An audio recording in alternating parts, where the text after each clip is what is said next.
Next अपने को है दैट इज अ डेफिनेशन 9 है that is a product of two linear transformation. हुण अपने नूं ये पता लग गया कि साडे कोल लीनियर ट्रांसफॉर्मेशन एक तो ज़्यादा हो सकदियां, फिर की होएगा अगर एक तो ज़्यादा या दो उन्हां दा प्रोडक्ट करांगे लीनियर ट्रांसफॉर्मेशन दा। मान लो कि अपने को 3 वैक्टर स्पेसिस ने U V ते W, ਆਪਾਂ V ਤੇ W ਤਾਂ ਪੜ੍ਹੀ ਹੋਈ ਹੈ। ਇੱਕ U ਆਪਾਂ ਨਵੀਂ ਇੰਟਰੋਡਿਊਸ ਕੀਤੀ ਵੈਕਟਰ ਸਪੇਸ ਓਵਰ ਦਾ ਸੇਮ ਫੀਲਡ। ਹੁਣ ਦੇਖੋ ਸਾਰਿਆਂ ਦੀ ਫੀਲਡ ਸੇਮ ਹੈ, ਅਗਰ ਇੱਕ ਵੀ ਫੀਲਡ ਰੈਸ਼ਨਲ ਨੰਬਰ ਹੈ ਤੇ ਸਾਰੀ ਰੈਸ਼ਨਲ ਨੰਬਰ ਹੈ, ਅਗਰ ਇੱਕ ਰੀਅਲ ਨੰਬਰ ਹੈ ਤੇ ਸਾਰੀ ਰੀਅਲ ਨੰਬਰ ਹੈ, ਅਗਰ ਕੰਪਲੈਕਸ ਨੰਬਰ ਹੈ ਤੇ ਸਾਰੀ ਕੰਪਲੈਕਸ ਨੰਬਰ ਹੈ। ਹੁਣ ਦੇਖੋ ਮੈਪਿੰਗ ਦੇਖੋ ਜੀ, ਐਂਡ T ਕੋਈ ਮੈਪਿੰਗ ਹੈ ਉਹ V ਤੋਂ W ਨੂੰ ਜਾ ਰਹੀ ਹੈ, ਐਂਡ S ਜਿਹੜੀ ਮੈਪਿੰਗ ਹੈ ਉਹ U ਤੋਂ V ਨੂੰ ਜਾ ਰਹੀ ਹੈ, ਬੀ ਦਾ ਟੂ ਲੀਨੀਅਰ ਟਰਾਂਸਫੋਰਮੇਸ਼ਨ। ਹੁਣ ਦੇਖੋ T ਮੈਪਿੰਗ ਹੈ ਉਹ V ਤੋਂ W ਨੂੰ ਜਾ ਰਹੀ ਹੈ, और जी एस मैपिंग है और U तो V ਨੂੰ जा रही है, दोनों लीनियर ट्रांसफॉर्मेशंस ने। तो प्रूव करो कंपोजिट, दैन अपने कंपोजिट मैपिंग की होएगी। हुण जी T ऑफ S जाएगी और U तो W ਨੂੰ जाएगी। अगर S अगर अपने को या अपने को इन्हों दोनों तरीके ना लिख सकते T ऑफ S या T O S, that is अपने को U तो W ਨੂੰ जाएगी। उन्होंने डिफाइन कितना करांगे, ਹੁਣ ਆ ਜਿਹੜੀ T ਤੋਂ S ਨੂੰ ਜਾ ਰਹੀ ਹੈ, ਪਹਿਲੇ U ਤੋਂ V ਨੂੰ ਗਈ ਜਿਹਦੇ ਵਿੱਚ ਆਪਣੇ ਕੋਲ S ਦਾ ਰੋਲ ਸੀ, ਫਿਰ V ਤੋਂ W 'ਚ ਗਈ ਜਿਹਦੇ ਵਿੱਚ ਆਪਣੇ ਕੋਲ T ਦਾ ਰੋਲ ਸੀ, ਜਿਹਨੂੰ ਆਪਾਂ ਲਿਖਿਆ T of S। ਹੁਣ ਦੇਖੋ ਕਿ ਆਪਾਂ ਜਿਹੜੀ ਪਹਿਲੀ ਚੀਜ਼ ਆਉਂਦੀ ਹੈ ਨਾ, ਜਿਹੜੀ ਅੰਦਰ ਚੀਜ਼ ਹੁੰਦੀ ਹੈ ਉਹਦੀ ਮੈਪਿੰਗ ਪਹਿਲੇ ਆਉਂਦੀ ਹੈ। ਹੁਣ ਦੇਖੋ U ਤੋਂ V ਦੇ ਵਿੱਚ ਜਿਹੜੀ ਮੈਪ ਪਹਿਲੇ U ਤੋਂ V ਵਾਲੀ ਸੀ ਤੇ ਉਹ ਕਿਹਦੀ ਸੀ, S ਦੀ, S ਲਗਾ ਦਿੱਤੀ। ਹੁਣ ਜੋ ਉਹਦੇ ਤੋਂ ਹੈ ਉਹਦੇ ਤੋਂ ਬਾਅਦ ਆਪਾਂ T ਦੀ ਮੈਪਿੰਗ ਲਗਾਈ ਹੈ W ਦੇ ਵਿੱਚ ਜਾਣ ਲਈ, ਉਸ ਤੋਂ ਬਾਅਦ ਆਪਾਂ T ਦੀ ਮੈਪਿੰਗ ਲਾਈ, ਜੋ ਆਨਸਰ ਆਇਆ ਉਹਦੇ ਉਹ W ਦੇ ਵਿੱਚ ਜਾ ਰਹੀ ਹੈ। ਇਹਨੂੰ ਮੈਂ ਗੁੜਾ ਕਰ ਦਿੰਦਾ, U ਤੋਂ V ਫਿਰ V ਤੋਂ W, U ਤੋਂ V ਗਈ V ਤੋਂ W ਗਈ, U ਤੋਂ V ਦੇ ਵਿੱਚ S ਮੈਪਿੰਗ ਤੇ V ਤੇ W ਦੇ ਵਿੱਚ T ਮੈਪਿੰਗ। ਠੀਕ ਹੈ ਜੀ, ਆ ਚੀਜ਼ ਹੈ। ਹੁਣ ਉਸ ਤੋਂ ਬਾਅਦ ਹੈ ਕਿ ਆਪਣੇ ਕੋ ਇਹਨਾਂ ਨੇ ਡਿਫਾਈਨ ਕਿੱਦਾਂ ਕੀਤਾ ਕਿ ਕੋਈ U ਐਲੀਮੈਂਟ ਹੈ ਵੈਕਟਰ ਸਪੇਸ U ਦਾ। ਹੁਣ ਦੇਖੋ ਇਹ ਧਿਆਨ ਰੱਖਿਓ ਕਿ ਆਪਾਂ U ਦਾ ਐਲੀਮੈਂਟ ਲੈਣਾ ਹੈ, ਉਹਦੇ ਤੇ ਆਪਾਂ S ਮੈਪਿੰਗ ਲਗਾਈ। ਹੁਣ ਉਹਦੇ ਤੇ S ਮੈਪਿੰਗ ਲਗਾਈ, ਜੋ ਆਨਸਰ ਆਇਆ ਉਹਦੇ ਤੇ T ਮੈਪਿੰਗ, ਜਾਂ ਇਹਨਾਂ T of S of U ਲਿਖ ਸਕਦਾ, S of U ਤੇ ਮੈਪਿੰਗ ਲਗਾਤੀ, ਫਿਰ ਜੋ ਆਨਸਰ ਆਇਆ ਉੱਤੇ T ਮੈਪਿੰਗ ਲਗਾ ਦੇਣੀ। ਇਹਦਾ ਆਪਾਂ ਡਿਫਾਈਨ ਕਰ ਲਿਆ। ਹੁਣ ਜਿਹੜਾ TS ਹੈ ਉਹ defined only when the range of S is a subset of domain of T। ਕਹਿੰਦੇ ਕਿ ਜਿਹੜੀ ਰੇਂਜ ਹੈ S ਦੀ ਰੇਂਜ ਹੈ ਉਹ ਇਕੁਅਲ ਵੀ ਹੋ ਸਕਦੀ ਡੋਮੇਨ ਆਫ T ਦੇ, ਛੋਟੀ ਵੀ ਹੋ ਸਕਦੀ ਹੈ, and note otherwise in general T of S is not equal to S of T। ਆਪਾਂ ਇਹ ਨਹੀਂ ਕਹਿ ਸਕਦੇ ਕਿ ਆਪਾਂ ਪਹਿਲੇ T ਤੇ ਮੈਪਿੰਗ ਲਗਾ ਕੇ ਉਸ ਤੋਂ ਬਾਅਦ S ਤੇ ਲਗਾ ਦਾਂਗੇ, ਉਹ ਕਦੀ ਵੀ ਇਕੁਅਲ ਨਹੀਂ ਹੋਏਗੀ ਜਦੋਂ S ਤੇ ਲਗਾਉਣ ਤੋਂ ਬਾਅਦ T ਤੇ। ਇਹ ਜ਼ਰੂਰ ਰਿਲੇਸ਼ਨ ਯਾਦ ਰੱਖਣਾ ਕਿ T of S is not equal to S of T in the case of linear transformation। in the case of linear transformation ਇਹ ਰਿਲੇਸ਼ਨ ਇਕੁਅਲ ਨਹੀਂ ਹੁੰਦਾ ਹੈ। ਹੁਣ ਆਪਣੇ ਕੋ ਵੈਰੀ ਇੰਪੋਰਟੈਂਟ ਹੈ ਅੱਗੇ ਥਿਊਰਮ ਆਪਾਂ ਪੜ੍ਹਦੇ ਹਾਂ। ਨੈਕਸਟ ਥਿਊਰਮ ਹੈ theorem number 14। Very important theorem ਹੈ, ਪੇਪਰਾਂ ਦੇ ਵਿੱਚ ਆ ਹੀ ਜਾਂਦੀ ਹੈ, 2004 ਦੇ ਵਿੱਚ GNDU ਦੇ ਵਿੱਚ ਆਈ ਹੋਈ ਹੈ। ਠੀਕ ਹੈ ਜੀ। ਹੁਣ ਉਹ ਕਹਿ ਰਿਹਾ ਕਿ ਆਪਣੇ ਕੋਲ 3 ਵੈਕਟਰ ਸਪੇਸ ਨੇ U V ਤੇ W। ਲੈ ਲਏ ਜੀ ਆਪਾਂ 3 ਵੈਕਟਰ ਸਪੇਸ ਲੈ ਲਏ U V W। U ਹੈ कैपिटल U कैपिटल V ਤੇ कैपिटल W, ਦੋ तीनों ਵੈਕਟਰ ਸਪੇਸ ਨੇ ਓਵਰ ਦਾ ਸੇਮ ਫੀਲਡ F। ਆਪਾਂ ਫੀਲਡ ਵੀ ਆਪਣੇ ਕੋਲ ਸੇਮ ਹੀ ਲੈ ਲਈ ਤਿੰਨਾਂ ਦੀ। ਹੁਣ ਪਹਿਲੀ ਮੈਪਿੰਗ ਲੈ ਲਈ ਹੈ ਜੀ, ਜਿਹੜੀ ਮੈਪਿੰਗ ਜਾ ਰਹੀ ਹੈ V ਸੈਟ ਹੈ, V ਵੈਕਟਰ ਸਪੇਸ ਹੈ, W ਹੈ। ਪਹਿਲੀ ਮੈਪਿੰਗ ਜਾ ਰਹੀ ਹੈ ਜੀ, ਜਾ ਰਹੀ ਹੈ T1, ਜਿਹੜੀ V ਤੋਂ W ਵੱਲ ਨੂੰ ਜਾ ਰਹੀ ਹੈ ਮੈਪਿੰਗ, ਜਿਹੜੀ ਹੈਗੀ V1 T1। ਤੇ T2 ਮੈਪਿੰਗ ਜਾ ਰਹੀ ਹੈ U ਸੈਟ ਹੈ, ਉਹ U ਤੋਂ V ਨੂੰ ਜਾ ਰਹੀ ਹੈ। U V W ਸੀਗੇ, U ਤੋਂ V ਨੂੰ ਜਾ ਰਹੀ T2 ਮੈਪਿੰਗ, V ਤੋਂ W ਨੂੰ ਜਾ ਰਹੀ ਹੈ T1 ਮੈਪਿੰਗ। ਤੇ ਦੋਨੋਂ ਮੈਪਿੰਗ ਆਪਣੇ ਕੋ ਕੀ ਹੈ, ਲੀਨੀਅਰ ट्रांसफॉर्मेशन ਨੇ। ਲੀਨੀਅਰ ट्रांसफॉर्मेशन भी है। प्रूव करो कि T1 T2 ਕਿ ਦੋਨੋਂ ਮੈਪਿੰਗ ਦਾ ਪ੍ਰੋਡਕਟ U ਤੋਂ V ਦੇ ਵਿੱਚ U ਤੋਂ W ਦੇ ਵਿੱਚ ਜਾ ਰਹੀ ਹੈ, ਇਹ ਵੀ ਲੀਨੀਅਰ ट्रांसफॉर्मेशन ਹੈ। ਹੁਣ ਮੈਨੂੰ ਪਤਾ ਹੈ ਕਿ ਅਗਰ ਕਿਸੇ ਮੈਪਿੰਗ ਨੂੰ ਲੀਨੀਅਰ ਟਰਾਂਸਫੋਰਮੇਸ਼ਨ ਪ੍ਰੂਵ ਕਰਨਾ ਹੈ ਤੇ ਆਪਾਂ ਕੀ ਕਰਦੇ ਸੀਗੇ, ਵੈਰੀ ਇੰਪੋਰਟੈਂਟ, ਪਹਿਲੇ ਤਾਂ ਆਪਾਂ ਉਸ ਸੈੱਟ ਦਾ ਐਲੀਮੈਂਟ ਬਿਲੋਂਗ ਕਰਦੇ ਸੀਗੇ ਯੂ ਵੀ ਸੈੱਟ ਦੇ ਵਿੱਚ, ਫਿਰ ਉਹ 'ਚ ਅਲਫਾ ਐਕਸ ਪਲਸ ਬੀਟਾ ਵਾਈ ਲਗਾ ਦਿੰਦੇ ਸੀ, ਉਹ ਵੀ ਵੀ ਐਲੀਮੈਂਟ ਨੂੰ ਬਿਲੋਂਗ ਕਰਦੇ ਸੀ ਤੇ ਉਹਦੇ ਤੇ ਮੈਪਿੰਗ ਲਗਾਉਂਦੇ ਸੀ, ਉਹ ਡਬਲਯੂ ਸੈੱਟ ਦੇ ਵਿੱਚ ਚਲਾ ਜਾਂਦਾ ਸੀ ਤੇ ਉਹ ਆਪਣੇ ਕੋਲ ਲੀਨੀਅਰ ਟਰਾਂਸਫੋਰਮੇਸ਼ਨ ਹੋ ਜਾਂਦਾ। ਹੁਣ ਆਪਾਂ ਉਹੀ ਮੈਪਿੰਗ ਦੇਖਣੀ ਹੈ, T1 ਮੈਪਿੰਗ ਜਾ ਰਹੀ ਹੈ V ਤੋਂ W, T2 ਮੈਪਿੰਗ ਜਾ ਰਹੀ ਹੈ U ਤੋਂ V, ਇਹ ਦੋਨੋਂ ਆਪਣੇ ਕੋਲ ਲੀਨੀਅਰ ਟਰਾਂਸਫੋਰਮੇਸ਼ਨਸ ਨੇ। ਤੇ ਹੁਣ ਆਪਾਂ ਪ੍ਰੂਵ ਕਰਨੀ ਹੈ T1 T2। T1 T2 ਦਾ ਮਤਲਬ ਹੈ ਕਿ ਫਸਟਲੀ ਆਪਾਂ ਪਹਿਲੇ T1 ਤੇ ਲਗਾਵਾਂਗੇ, ਜੋ ਆਨਸਰ ਆਏਗਾ ਉਹ T2 ਤੇ ਲਗਾਵਾਂਗੇ, ਇਹ ਇਹਨਾਂ ਨੇ ਲਿਆ। ਹੁਣ ਦੇਖੋ ਆਪਾਂ ਐਲੀਮੈਂਟ ਕਿਹਦਾ ਲੈਣਾ ਹੈ, ਆਪਾਂ V ਦਾ।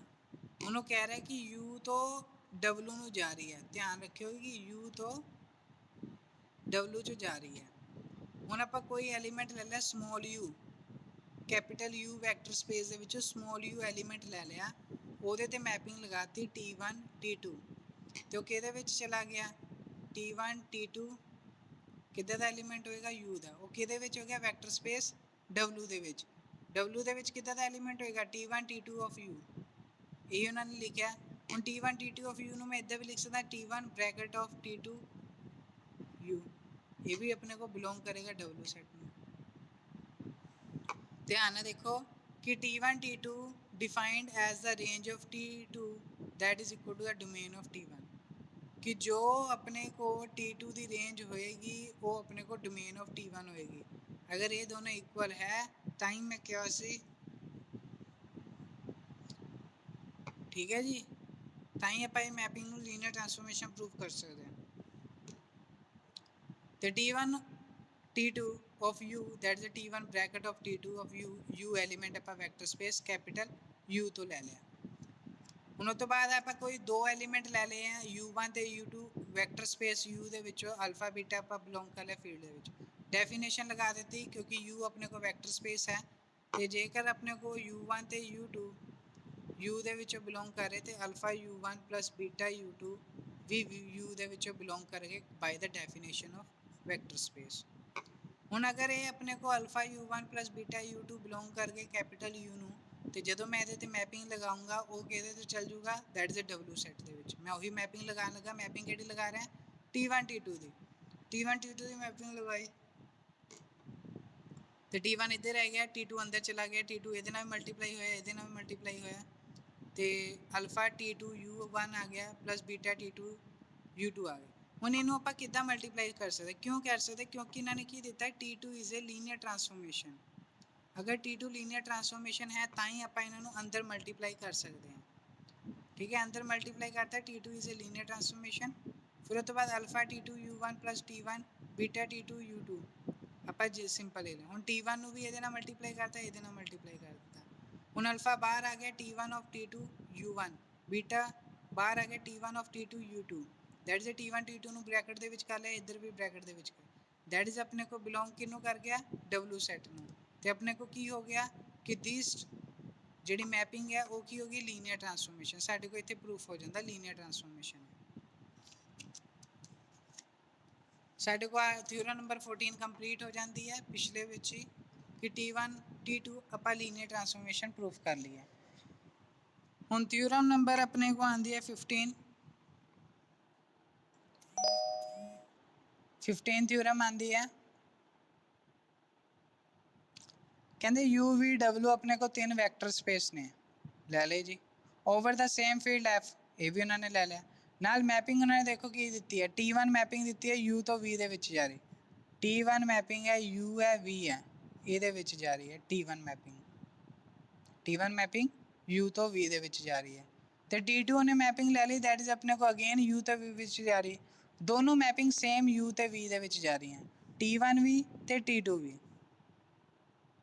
U ਤੋਂ V ਦੇ ਵਿੱਚ, ਦੋਨੋਂ ਲੀਨੀਅਰ ਟਰਾਂਸਫੋਰਮੇਸ਼ਨ ਨੇ, ਇਹ ਵੀ ਉਹਨਾਂ ਨੇ ਗਿਵਨ ਦਿੱਤਾ ਲੀਨੀਅਰ ਟਰਾਂਸਫੋਰਮੇਸ਼ਨ ਹੈ। ਆਲਸੋ ਹੁਣ ਆਪਾਂ ਲੈਟ ਲੈ ਲਿਆ, ਮੰਨ ਲਿਆ ਇੱਕ ਮੈਪਿੰਗ ਹੈ S1, ਉਹ V ਤੋਂ W ਦੇ ਵਿੱਚ ਜਾ ਰਹੀ ਹੈ, ਕਿੱਥੇ ਜਾ ਰਹੀ ਹੈ V ਤੋਂ W ਦੇ ਵਿੱਚ, ਉਹ ਮੈਪਿੰਗ ਕੀ ਹੈ S1, ਐਂਡ S2 ਵੀ V ਤੋਂ W ਦੇ ਵਿੱਚ ਜਾ ਰਹੀ ਹੈ, ਉਹ ਲੀਨੀਅਰ ਟਰਾਂਸਫੋਰਮੇਸ਼ਨ ਹੈ ਆਪਾਂ ਮੰਨ ਕੇ ਚੱਲੇ। ਤੇ ਆਪਾਂ ਪ੍ਰੂਫ ਕਰਨਾ ਆ, ਹੁਣ ਦੇਖੋ ਚਾਰੋਂ ਮੈਪਿੰਗ ਲੀਨੀਅਰ ਟਰਾਂਸਫੋਰਮੇਸ਼ਨ ਨੇ, ਦੋ ਮੈਪਿੰਗ ਵੀ ਤੋਂ ਯੂ ਤੋਂ ਵੀ ਦੇ ਵਿੱਚ ਜਾ ਰਹੀਆਂ ਤੇ ਦੋ ਮੈਪਿੰਗ ਆਪਣੇ ਕੋਲ ਵੀ ਤੋਂ ਡਬਲਯੂ ਦੇ ਵਿੱਚ ਜਾ ਰਹੀਆਂ। ਹੁਣ ਆਪਾਂ ਪ੍ਰੂਫ ਕੀ ਕਰਨਾ ਹੈ ਕਿ S1 bracket of T1 plus T2 is equal to S1 T1 plus S2 T2 ਆਪਾਂ ਇਹ ਪ੍ਰੂਫ ਕਰਨਾ। ਬਹੁਤ ਈਜ਼ੀ ਹੈ, ਕੋਈ ਜ਼ਿਆਦਾ ਡਿਫਿਕਲਟ ਨਹੀਂ ਹੈ ਇਹਦੇ ਵਿੱਚ। ਆਪਾਂ ਕੀ ਕਰਤਾ, ਹੁਣ ਦੇਖੋ ਪਹਿਲੇ T1 plus T2 ਦੀ ਗੱਲ ਹੋ ਰਹੀ ਹੈ ਤੇ T1 plus T2 ਮੈਪਿੰਗ ਕਿਹਦੇ ਵਿੱਚ ਜਾ ਰਹੀ, U ਤੋਂ V ਦੇ ਵਿੱਚ। ਹੁਣ ਮਤਲਬ ਕਿ ਆਪਣੇ ਕੋਲ T1 ਮਤਲਬ ਜਿਹੜਾ ਐਲੀਮੈਂਟ ਲਵਾਂਗੇ ਉਹ ਕੈਪੀਟਲ U ਦੇ ਵਿੱਚੋਂ ਲਵਾਂਗੇ। ਹੁਣ ਮੈਂ ਕੈਪੀਟਲ U ਦੇ ਵਿੱਚੋਂ ਇੱਕ ਐਲੀਮੈਂਟ ਲੈ ਲਿਆ, ਦੈਟਸ ਅ U ਮੈਂ ਲਗਾ ਦਿੱਤਾ। ਹੁਣ ਆਪਣੇ ਕੋਲ ਸੋਲਵ ਕਰਾਂਗੇ, S1 ਇੱਧਰ ਰਹੇਗਾ, T1 plus T2 ਪਹਿਲੇ ਮਲਟੀਪਲ ਹੋਏਗਾ U ਦੇ ਨਾਲ ਤੇ ਆਪਾਂ ਡੈਫੀਨੇਸ਼ਨ ਲਗਾ ਦਾਂਗੇ, ਲੀਨੀਅਰ ਟਰਾਂਸਫੋਰਮੇਸ਼ਨ ਹੈ, ਇਟ ਮੀਨਸ ਕਿ T1 of U plus T2 of U ਹੋ ਜਾਏਗਾ। ਹੁਣ T1 of U ਹੋ ਗਿਆ plus T2 of U ਹੋ ਗਿਆ ਤੇ S1 ਵੀ ਮਲਟੀਪਲਾਈ ਕਰ ਦਾਂਗੇ ਬਹੁਤ ਸਾਈਡ ਤੇ S1 of T1 of U plus S1 of T2 of U bracket change ਕਰ ਦਾਂਗੇ, S1 T1 of U S1 T2 of U ਤੇ S1 T1 plus S1 T2 bracket ਦੇ ਵਿੱਚ ਕਰਕੇ U ਬਾਹਰ ਆ ਗਿਆ। ਇਟ ਮੀਨਸ ਕਿ ਆਪਣੇ ਕੋਲ ਪ੍ਰੂਫ ਹੋ ਗਿਆ ਫਸਟ ਆਰਟੀਕਲ। ਸੈਕਿੰਡ ਹੈ ਸੇਮ ਆਪਾਂ U ਐਲੀਮੈਂਟ ਲੈ ਲਿਆ, ਵੈਕਟਰ ਸਪੇਸ U ਦੇ ਵਿੱਚੋਂ ਲਗਾ ਦਿੱਤਾ, S1 plus S2 ਹੈ, ਪਹਿਲੇ T1 ਮਲਟੀਪਲਾਈ ਹੋਏਗਾ, ਫਿਰ ਉਸ ਤੋਂ ਬਾਅਦ ਹੋਣ ਤੋਂ ਬਾਅਦ ਪਹਿਲੇ ਫਿਰ S1 ਵਾਲੇ ਦੇ ਨਾਲ ਮਲਟੀਪਲਾਈ ਹੋਏਗਾ, ਫਿਰ S2 ਵਾਲੇ ਦੇ ਨਾਲ ਮਲਟੀਪਲਾਈ ਹੋਏਗਾ, ਫਿਰ S1 ਤੇ T1 ਇਕੱਠੇ ਕਰ ਦੇਣੇ, S2 ਤੇ T2 ਇਕੱਠੇ ਕਰ ਦਿੱਤੇ, U ਕਾਮਨ ਹੈ ਤੇ ਬਾਹਰ ਲੈ ਲਿਆ, ਦੈਟ ਇਜ਼ ਆਪਣੇ ਕੋਲ ਰਿਜ਼ਲਟ ਪ੍ਰੂਫ ਹੋ ਗਿਆ।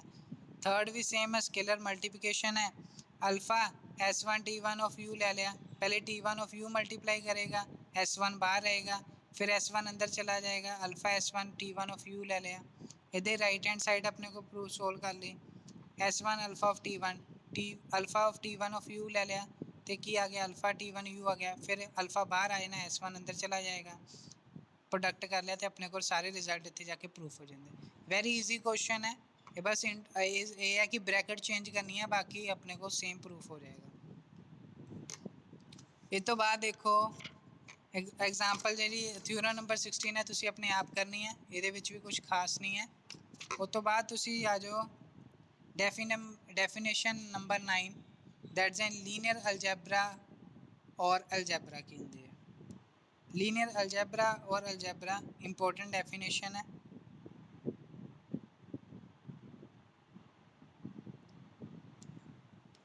ਕਹਿੰਦੇ ਕਿ ਲੀਨੀਅਰ ਅਲਜੈਬਰਾ ਔਰ ਅਲਜੈਬਰਾ ਜਿਹੜੀ ਡੈਫੀਨੇਸ਼ਨ ਹੈ, ਕਹਿੰਦੇ ਵੀ ਵੀ ਆਪਣੇ ਕੋਲ ਵੈਕਟਰ ਸਪੇਸ ਹੈ over the field F.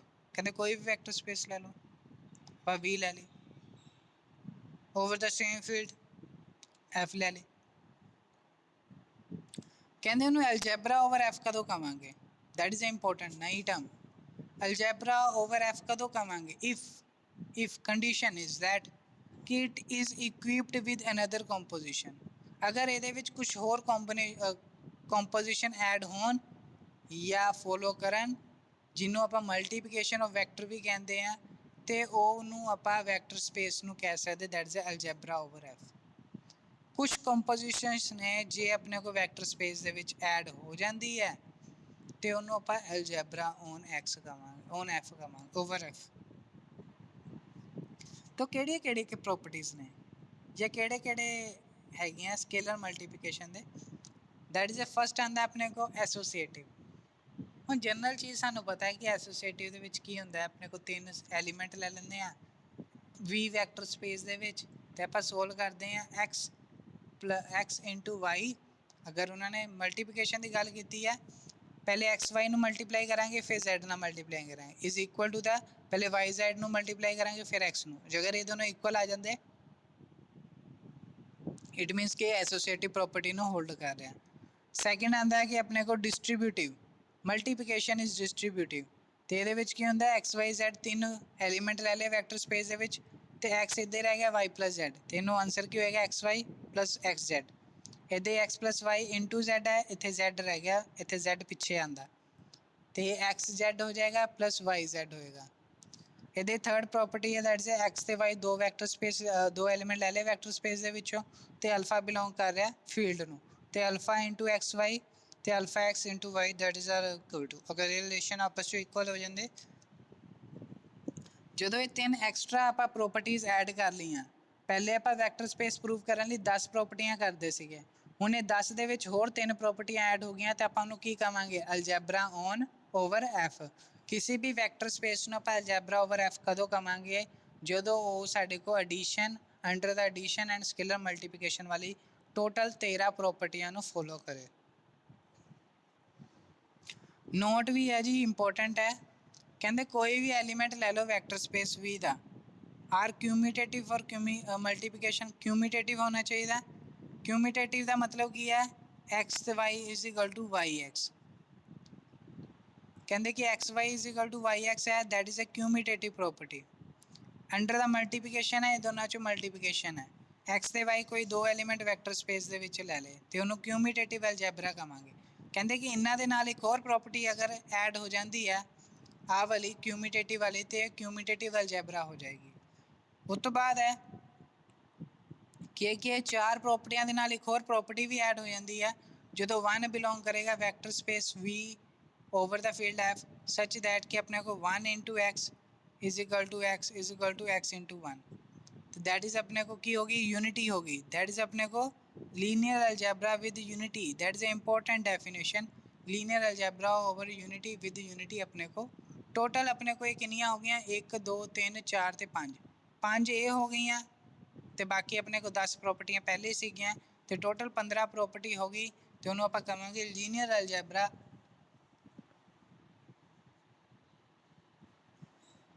With unity. ਇੱਥੇ ਸਾਡੇ ਕੋਲ ਡੈਫੀਨੇਸ਼ਨਸ ਕੰਪਲੀਟ ਹੋ ਜਾਂਦੀਆਂ, 9th ਡੈਫੀਨੇਸ਼ਨ, ਤੇ ਨਾਲ ਹੀ ਆਪਣੇ ਕੋ ਹੈ ਵੈਕਟਰ ਅਗਲੀ ਥਿਊਰਮ ਹੈ 17 ਨੰਬਰ ਥਿਊਰਮ ਹੈ, ਉਹੀ ਚੀਜ਼ ਹੈ ਜੋ ਮੈਂ ਤੁਹਾਨੂੰ ਹਲੇ ਕਹਿ ਰਿਹਾ। ਕਹਿੰਦੇ ਕਿ ਆਪਣੇ ਕੋ V ਕੋਈ ਵੈਕਟਰ ਸਪੇਸ ਹੈ, ਦੈਨ ਪ੍ਰੂਵ ਕਰੋ ਕਿ L ਜਾ ਰਿਹਾ V ਤੋਂ V। ਹੁਣ L ਜਾ ਰਿਹਾ V ਤੋਂ V, ਮੈਨੂੰ ਪਤਾ ਹੈ ਕਿ ਇਹ ਵੈਕਟਰ ਸਪੇਸ ਹੈ, ਇਹ ਵੈਕਟਰ ਸਪੇਸ ਹੈ ਜਿਹਦੇ ਵਿੱਚ ਸਾਰੀ ਮੈਪਿੰਗਸ ਨੇ, ਠੀਕ ਹੈ ਨਾ। ਉਹ ਵੀ ਕਹਿ ਰਿਹਾ ਕਿ ਲੀਨੀਅਰ ਆਪਰੇਟਰਸ ਨੇ ਔਨ V। ਲੀਨੀਅਰ ਆਪਰੇਟਰ ਹੈ, ਜਿਵੇਂ ਕਿੱਦਾਂ ਹੋ ਗਿਆ T ਜਾ ਰਹੀ ਹੈ V ਤੋਂ ਲੈ ਕੇ V ਦੇ ਵਿੱਚ, ਇਹ ਸਾਰੇ ਲੀਨੀਅਰ ਆਪਰੇਟਰ ਨੇ। T ਜਾ ਰਹੀ ਹੈ V ਤੋਂ V ਦੇ ਵਿੱਚ, ਲੀਨੀਅਰ ਮੈਪਿੰਗ ਨੂੰ ਹੀ ਲੀਨੀਅਰ ਆਪਰੇਟਰ ਕਹਿੰਦੇ। ਉਹ ਸੈੱਟ ਹੈ, ਇਜ਼ ਐਨ ਅਲਜੈਬਰਾ ਵਿਦ ਯੂਨਿਟੀ। ਆਪਾਂ ਉਹਨੂੰ ਪ੍ਰੂਵ ਕਰਨਾ ਅਲਜੈਬਰਾ ਵਿਦ ਯੂਨਿਟੀ। ਹੁਣ ਅਲਜੈਬਰਾ ਵਿਦ ਯੂਨਿਟੀ ਪ੍ਰੂਵ ਕਰਨ ਲਈ ਆਪਾਂ ਕੀ ਸੀਗਾ, ਆ ਪੰਜੋਂ ਦੀ ਪੰਜੋਂ ਡੈਫੀਨੇਸ਼ਨਾਂ ਸਾਨੂੰ ਪੂਰੀਆਂ ਕਰਨੀਆਂ ਪੈਣੀਆਂ, ਪਹਿਲੀ ਦੂਜੀ ਤੀਜੀ ਚੌਥੀ ਤੇ ਪੰਜਵੀਂ। ਜਦੋਂ ਇਹ ਸਾਰੀਆਂ ਆਪਣੇ ਕੋਲ ਪ੍ਰੂਫ ਹੋ ਗਈਆਂ, ਚੌਥੀ ਨੂੰ ਛੱਡ ਕੇ ਅਗਰ ਚੌਥੀ ਪ੍ਰੂਫ ਕੀਤੀ ਤਾਂ ਉਹ ਕਿਊਮੂਟੇਟਿਵ ਅਲਜੈਬਰਾ ਹੋ ਗਈ। ਸਾਨੂੰ ਸਿਰਫ ਬਣਾਉਣਾ ਹੈ ਲੀਨੀਅਰ ਅਲਜੈਬਰਾ ਵਿਦ ਯੂਨਿਟੀ, ਤੇ ਚੌਥੀ ਨਹੀਂ ਕਰਨੀ ਹੈ, ਤੇ ਆਪਣੇ ਕੋਲ ਪਹਿਲੀ ਦੂਜੀ ਤੀਜੀ ਤੇ ਆ ਪੰਜਵੀਂ ਵਾਲੀ ਕਰਨੀ ਹੈ। ਇਹਨਾਂ ਨੇ ਵੀ ਇਹੀ ਕੀਤੀ, ਪਹਿਲੀ ਦੂਜੀ ਤੀਜੀ ਤੇ ਆ ਪੰਜਵੀਂ। ਇਹ ਚਾਰ ਪ੍ਰੋਪਰਟੀ ਜਦੋਂ ਫੁੱਲਫਿਲ ਹੋ ਗਈਆਂ, ਇਟ ਮੀਨਸ ਕਿ ਦੈਟ ਇਜ਼ ਅ ਲੀਨੀਅਰ ਜਿਹੜਾ ਸੈੱਟ ਹੈ ਉਹ ਅਲਜੈਬਰਾ ਵਿਦ ਯੂਨਿਟੀ ਹੈ, ਠੀਕ ਹੈ ਜੀ।